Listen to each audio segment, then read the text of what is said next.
Hey Tim, how you doing, man?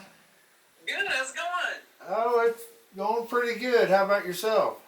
Good, hey, I'm up and around. There you go. got, Wonderful. got my nap in from working the night shifts last night. Yeah, you work about 24/7, don't you? Pretty much. Yeah, eight days a week. There you go. There you go. Yeah, no, I don't have to work tonight or tomorrow, so that's kind of why I do a couple of interviews on Tuesday afternoons. I got the time that way. I don't have to do like four every Thursday. Right.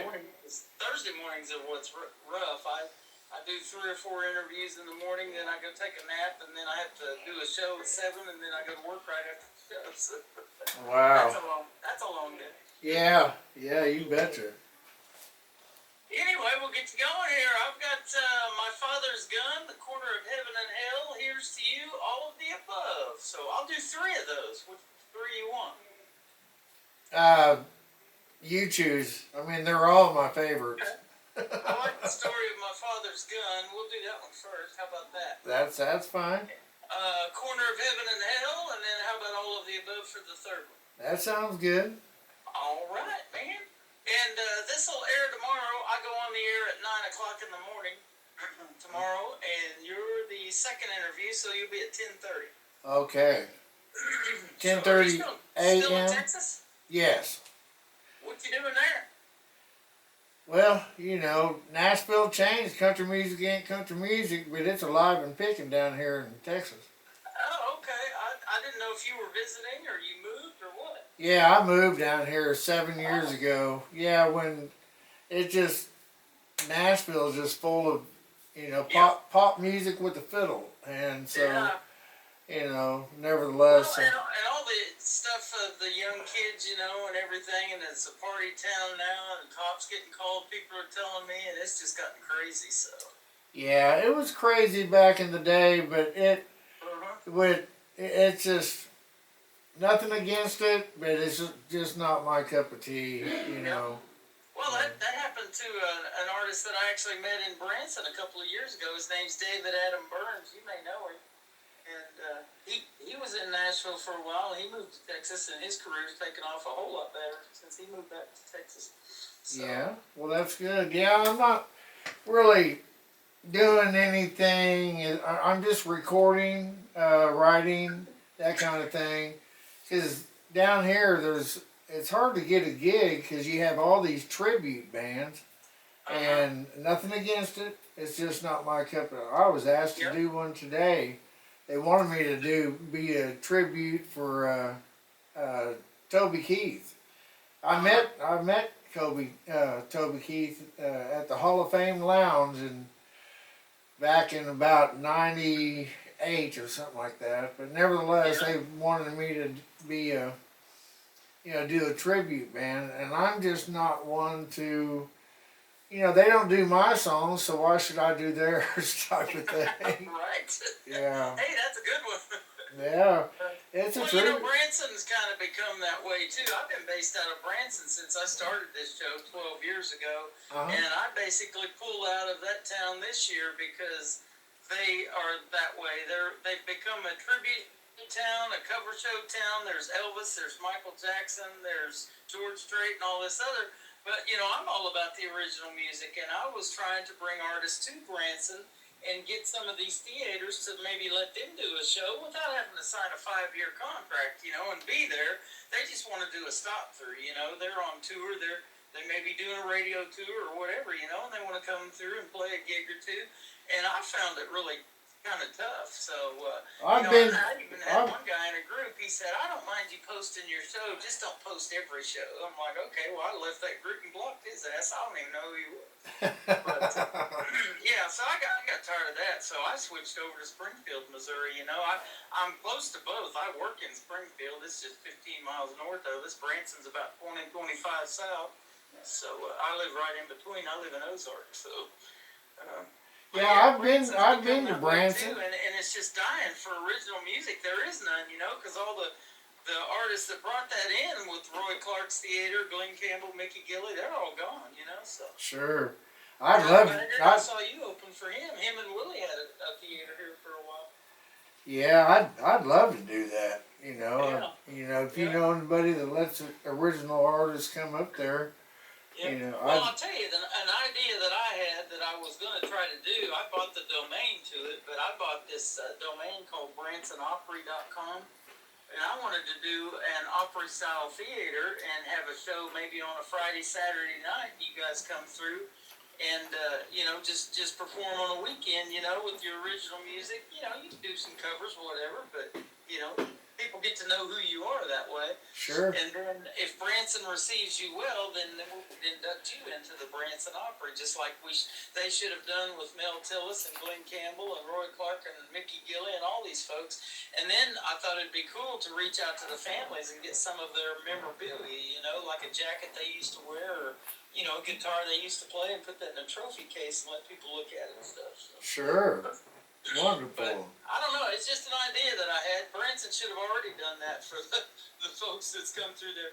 Yeah. One of the reasons I came to Branson, my brother was Andy Williams' TV producer for 2 years. He did Andy's Christmas commercials and put them on TV. So that's what brought me to Branson to begin with. He goes, you ought to do something media-wise here, and start your radio show out of Branson. And that's what I did.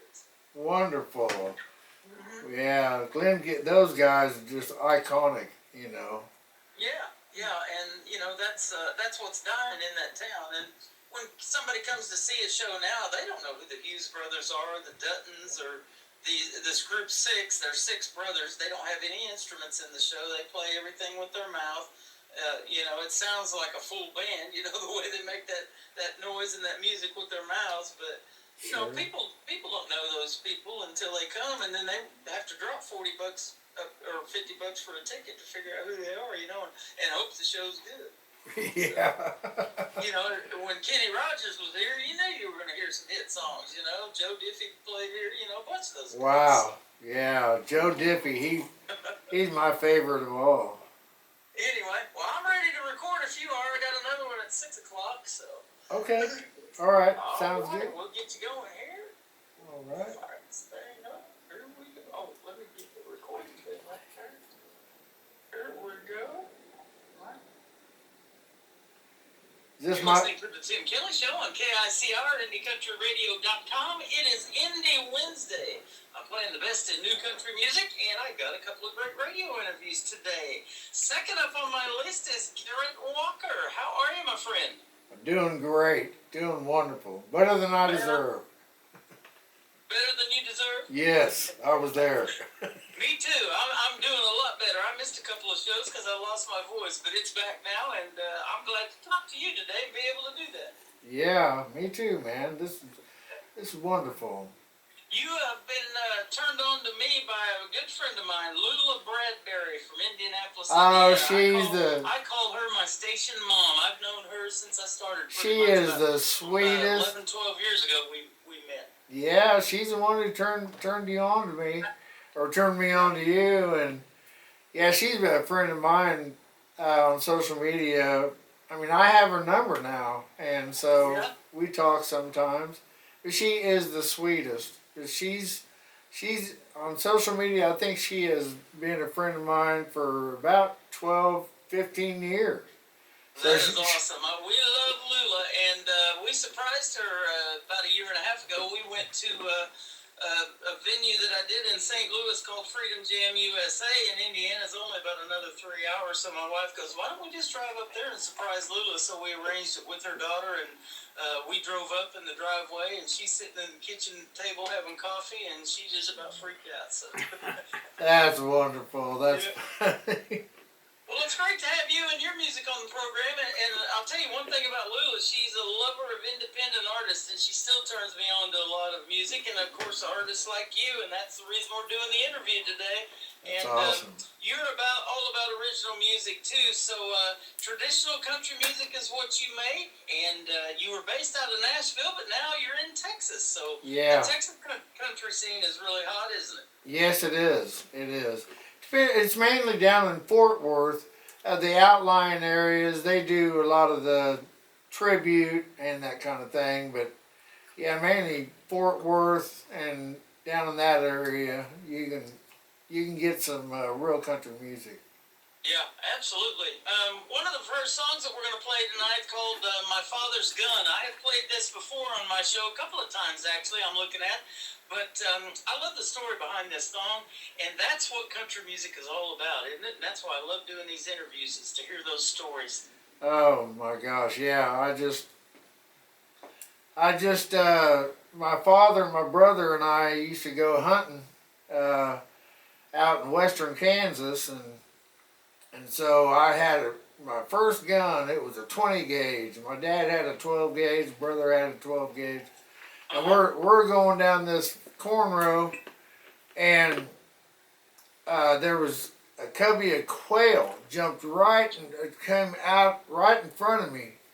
My dad says, "Get it, Garrett! Get it, Garrett!" And as I can remember it. I was probably 8 years old, 7 years old, but I remember it like it was just 2 seconds ago. I remember about to raise my gun, and I thought, those quail didn't do nothing to me. I'm not gonna kill. I'm not gonna do it.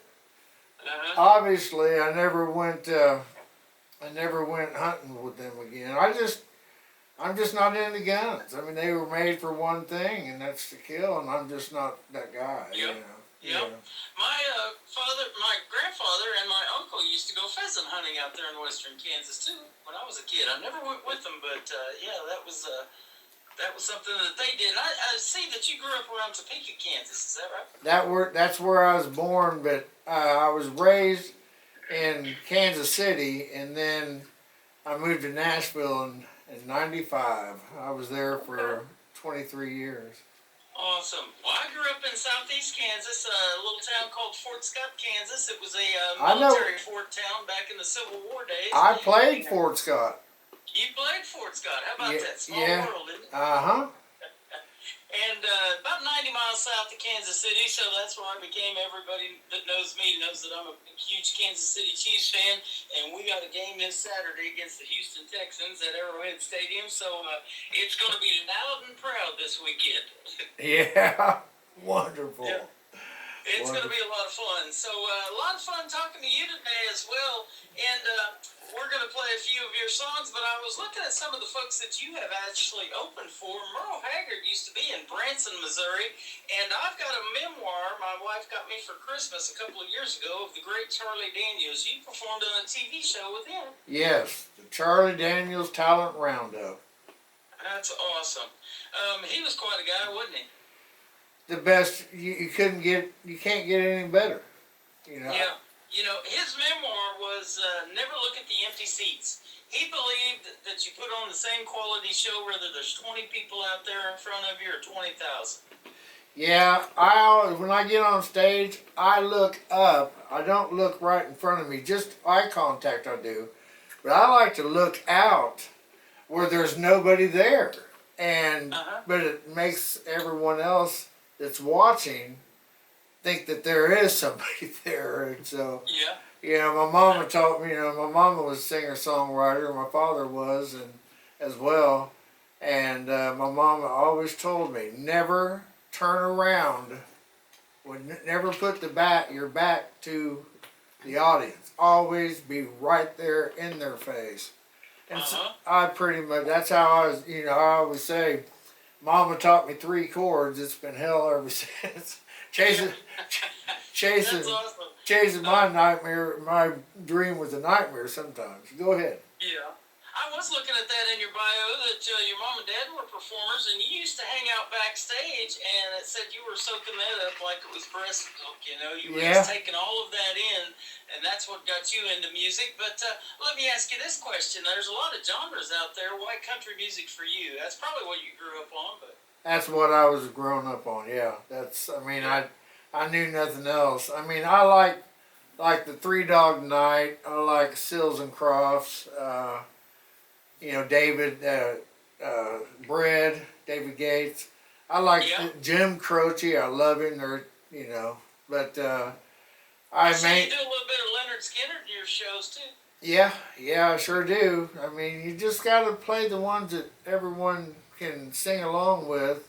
Wonderful Tonight, and then Call Me the Breeze. That was Eric Clapton. But the Fireman. Who? The fireman. Yeah, I do the firemen and A fireman, yeah. yeah, everyone does it, but nobody in his right mind. And just Amarillo by morning and pay tribute, and that's how I feel. You know, if it wasn't for them, there wouldn't be us. Exactly. You know, and they were all independent artists like you at one point too, you know, and that's how they started. But their songs have become classics. Just the titles that you're naming off, you know, we can hear those songs in our head. You know, we don't even have to hear them singing. You know, it's literally three chords of the truth in country music. And that's the goal of you as an artist too, isn't it? Is for people to resonate with your music so much so that they're listening to it 10, 15, 20 years from now. Yes. Yeah, you know, every song is a story. It's a poem, and it starts out as a story. I like to probably 99.99% of the songs that's ever been recorded. The first word is I. Well, okay, I kind of like to be observational, and then other people, you know, the one that I did about George Jones and Tammy Wynette, you know, all alone in the back of the barroom, he drinks one more last shot. It's called Out of His Mind, and it's looking on and like, and so I try to get the listeners to be the ones that are looking on, being observational, instead of, you know, talking all about me, me, me. And but I have a bunch of those me's. So. That's right. We got George and Timmy Wynette, great married couple in the world of country music. Today we got artists like Tim McGraw, Faith Hill, Garth Brooks, Trisha Yearwood.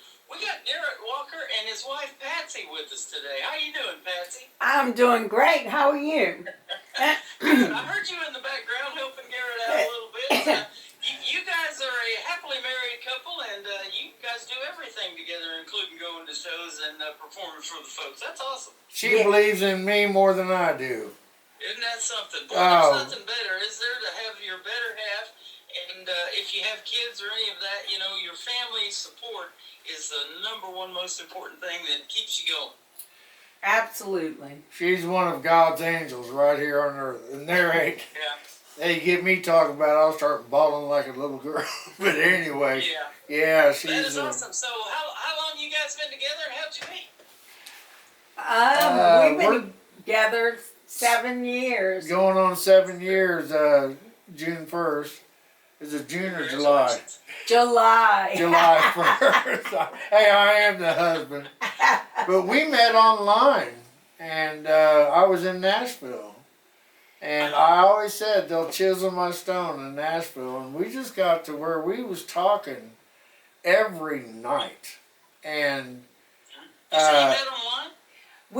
We were friends on Facebook, like probably about 5 years before. And I would ride motorcycles, and he always thought that the motorcycle was my boyfriend's or my husband's, and you know, and I all the time told him I would book bands over here in Dallas. So I would, you know, tell him like, oh man, you need to do this, you need to do that, and go here, go there. And, you know, so I would just try to get him, you know, gigs over in Nashville like I was over here. But, so, you know, I used to tell him, hey, get rid of all those girls. You need to just keep on your career, you know. She's seeing a guy named Harley Davidson, it sounds like, though, Garrett. Yeah. So I was all the time, you know, and I just went through a divorce, and, you know, I didn't want another man in my life. And I didn't want no woman. Chasing my dream was a nightmare, and I wasn't going to put a woman. The last thing I wanted was a woman. Put her through it too. But we talked every night, and we just hit it off. And she says, you want to come visit? It says you'll chisel your stone in Nashville. Well, not anymore. Yeah. And so she asked if I wanted to come visit, and I'm kind of like, well, at the time, I didn't have a car, And so she flew me down here, stayed for 4 days. I had a job. I'm a designer, illustrator, and do a lot of screen printing. Been doing it for years, and she flew me down here, and I stayed 4 days. And the morning that I was going back, I sat down and I wrote a song called "I Gotta Sing My Way Back to Texas." I'm going where I don't want to be. It was just, we shot a video of it, and it hasn't been, I was a drinker, and I'm coming on 4 years sober and 7 years clean, and ooh boy, I tell you what, those days. But she brought me down here, and it was just. It's been just my best friend. We don't really go out that much. If we do, we go together. But we spend all of our time together, and we don't get sick and tired of each other. That's awesome. That is true love right there. My wife and me are the same way, and we've been together for 12 years now, and we met online as well, and never in a million years would I have thought that would work. But and she is also from Texas. We just went to Texas in September on vacation to Forney, Texas, and then to Cross Plains, Texas, just outside of Dallas-Fort Worth. Oh, well, Forney's not that far away from us, so. No. Yeah. No. And, So, that's a good place to be in the world of country music. I get most of my music from Texas and then the Canadian artists. Canada's really tearing it up right now too. But Texas is super hot. There's a lot of great venues down there and places to play, I'm sure. And I'm sure you figured that out. And I was looking at some of your places that you've already played. You've done a bunch of stuff. And speaking of being a graphic artist too, I love the profile picture that you took of me and you put that all together and stuck it on your website. Man, that's like I got top billing over there. I appreciate it. Yeah, no problem. I've got my website, and then I also have the Garrett Walker, but then I also have a Garrett and Patsy Walker, and then I got a Garrett Walker Country as my band page. Then I have Garrett Walker Graphics Illustrated. And so I put my stuff on there, and then I got one called Just in Time. It's entertainment and booking agents. It's my own. So covering all that kind of stuff, it's time consuming, but if you want it, you got to go get it. Yeah, absolutely, and that's the way it is in music, man. There's so much talent out there, and it's a big world in the independent community, but everybody seems to know everybody. Once you get in it, and I've lived in that world now for almost 13 years, and there's a lot of collaborations that have come from people listening to this show and figuring out who these artists are. You're probably going to get that now, and people want to write songs with you and stuff like that, so it's a win-win, man. Some great music has come out of it. Yeah, I get quite a few that want me to write with them, want me to record their songs. Chris Gantry, I don't know if you know Chris. No. Oh my God! Well, he knows. He was best of friends with Christopherson, Shel Silverstein, Johnny Cash, all those guys, and they call him the great grandfather of country music. And he probably writes 20 songs a week, if not more. Probably more, yeah. Chris Gant, I'll have him get a hold of you. It'd be great. Okay. He'd be a feather in your cap to put him on your show. That'd be awesome. Isn't it amazing? And you probably have that too, a profile of music that you can pull from, and, a song that's been sitting in there maybe a year or two, maybe longer than that, and it's finally, you say, time to record, and then when you get the warm reception of that song and see it blow up on social media, you're like, man, I should have done this a while back with that song. Yeah, that's right. That's right. Yeah. I find them all the time. Sometimes I wish I wasn't a cowboy. Sometimes I'm a cowboy. I just found that thing, and I got quite a few tablets, and I probably close to 3,000 songs. But I think it takes about 100 songs to get one that's good. So, Yeah, but and that can be, that's true too. I've got an artist that told me she has 2,000 songs in her library. She's trying to release one a month, and I'm like, man, she's gonna live forever if she does releasing one a month for 2,000 songs. So but it makes it fun and it gives something for the folks to listen to every couple of months, and that's how the big names, like we talked about, stay on the radio, isn't it? When they keep something out there for the folks to listen to. Yeah. yeah, I mean, there's a guy. You remember Buddy Jewell? I do. I've interviewed him last year. Oh my God, he was great. Yep. And Leanne Womack and so many of them that are no longer on radio. They don't have deals because the the young kids come in and it's a shame that nobody. I said that in an article that a gentleman wanted to do on me because I do stuff that's different than Nashville. I play what Nashville knows nothing about yet. This song that I find, or it finds me, might be only 4 or 5 days old, and I'm like, wow, this needs to be on the radio. And, I don't care who the artist is, how old they are, male, female, whatever. I do triple play Thursday, and I play 3 females in a row. Radio just don't do that normally, but I do. And I'm just all about good music. If that song is that good, it needs to be heard, and I get it on my very next show, and I will reach out to the artist and let them know who I am. And radio people don't reach out to artists normally. It don't happen either. Right. And then I've interviewed many like that. But I've been turned on to Buddy Jewell through other folks, and I knew who he was when he won Nashville Star. I watched that. Yeah. So, I've known of him for 20 plus years. He's super good. Yeah, I was on WSM, the original Grand Ole with Devin O'Day, and I met all those. And I used to listen to, in fact, a song that I wrote now on 95.5, Jerry House and the House Foundation.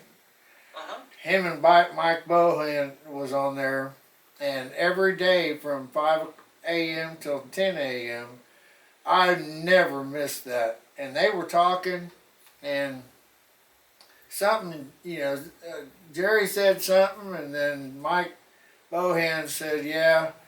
He gave him an idea, and Jerry said, oh, well, that's in the clouds. I shut off my phone right then. I never shut it. And by 8:16, I have a song called In the Clouds. I should have sent that to you. But nevertheless, in like 15 minutes, and I still, and that was all those years ago, and it's one of the favorites that I have. A lot of people. That is amazing about songwriting. It's out there, and a friend told me, and I've heard this song, The Answer, My Friend, is Blowing in the Wind. That's another popular song. Right. Sure. That's how the songs are, God has them out there. You just got to grab them and put them all together.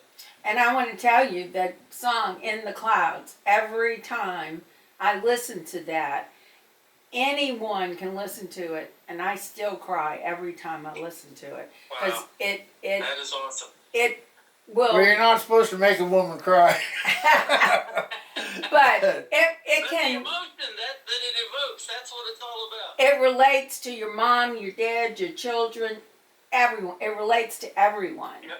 And And if you watch talent competitions, like especially one that I watch all the time, because I interview and play a lot of the artists that were on NBC's The Voice, they are watching for that or listening for that before they turn their chairs. The emotion that they evoke in somebody else's song, because they all have to do covers. And right. If you can make Reba McEntire cry, I mean, she's gonna put you on her team. That's Oh, I know. And that I love The Voice because of that, because they don't see, And Yeah. I think that's a great thing. And sometimes they do let them play their originals, Yeah. So. And I'm the same way. When I get a song in my email, and it happens every day, I don't get to see that person until I reach out to them maybe on social media. And a lot of times they don't even send me their social media. I have to go hunt them down.